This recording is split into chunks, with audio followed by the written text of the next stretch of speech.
I tell you, that was the mightiest, fieriest storm I done ever seen. That storm happened right about the time Crow and me wound up in Newark, in New Jersey, and that was, I don't know, quite a long time ago. And I was saying to Crow, I said, Crow, you know what? I said, I think there's a machine somewhere pulls our juices out and stores them like batteries storing acid.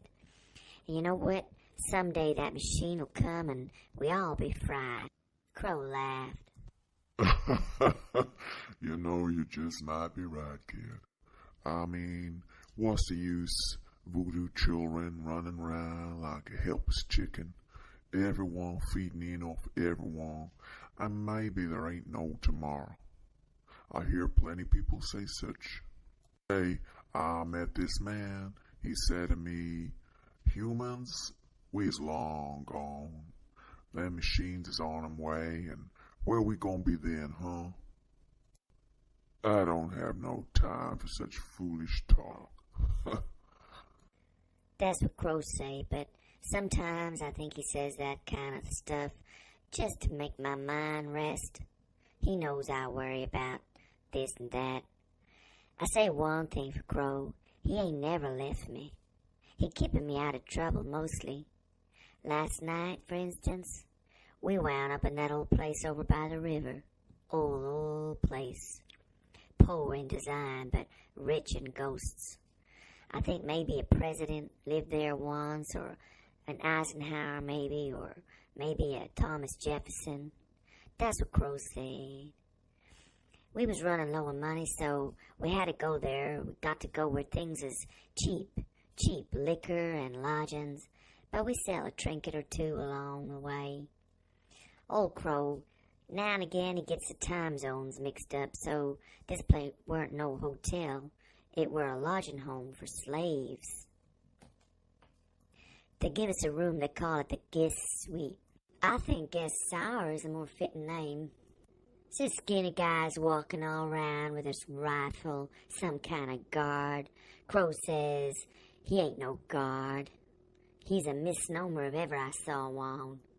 He didn't have no control, although I have to say, peoples were scared of that rifle, even though hustling for coffee and eggs and toast, brushing up against one another, pushing around. Still, when he waved that rifle, there was a quiet in the room, a kind of hush. People was scared of the rifle, all right, but not of him. Crow said it won't be long before somebody grabbed that gun from that kid, and my, there's gonna be hell to pay then. Up on a wall, we sees this screen, a big, mighty screen, mounted up there, yakking away. Somebody talking about a life spent 100 years inside just for a crime he say he don't never commit. Escaped death by a hair's breadth. Showing up on a screen with his dead eye and his hard mouth and pine needles are growing all over his face. Crow don't like it none. He said it spelled trouble, and he was right. The guy up on the screen, he's a-talking real slow. But you just know he's got a fire burning inside of him. It just holds it down, that's all. Lady on the screen asked him, "Hi, what'd it like to be free now?"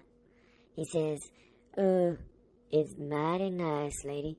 She said, "Oh, was it your faith that kept you alive all these years?" I know she want him to shed a little, just an itsy teardrop for the camera. "Was it your faith kept you alive, sir?" He said, "Oh, yes, ma'am. It was my faith that kept me alive." "And you forgiven your accuser?" "Oh, yes, ma'am. I've forgiven him. Indeed I have, ma'am." The dead eyes are twitching now, and the lips are shut tight, staring at a broken fingernail. He ain't saying nothing much. You can tell he's lying. He just wants her to go away, and I can't say's I blame him. She's a pain in the backside, that lady.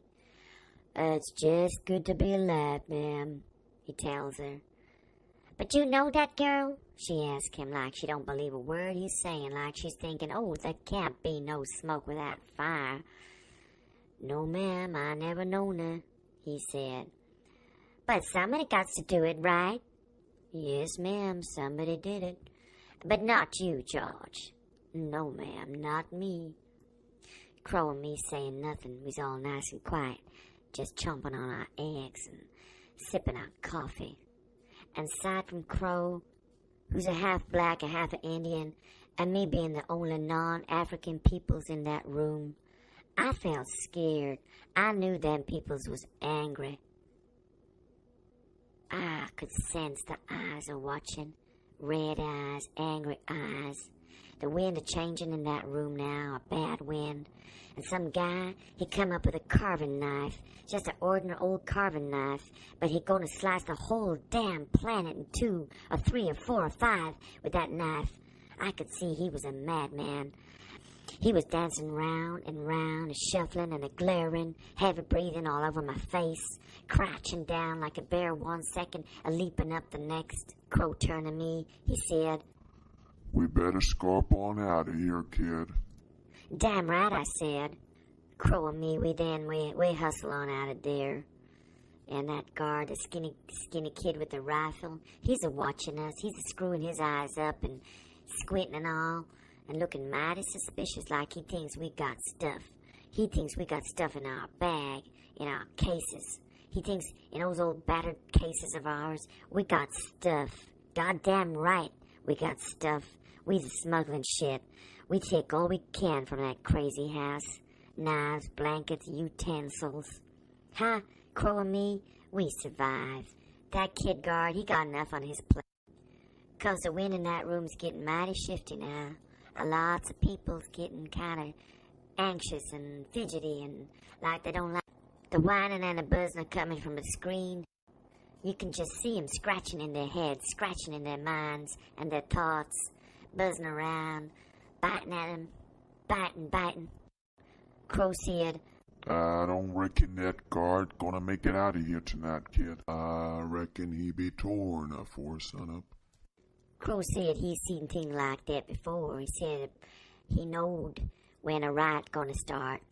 He said it all starts with a madman waving a hatchet or a machete or a knife around, and then before you know it, it's a whole bust-up. So we skedaddle on out of there, and outside, it feels mighty cold. There's a kind of weird kind of bad temper in the air, almost like nature want to throw her weight round some. I said, "What's next, old man?" Crow said, "I don't know. Something'll happen."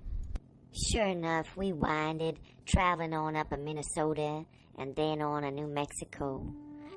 Mind you, a lot happened before then.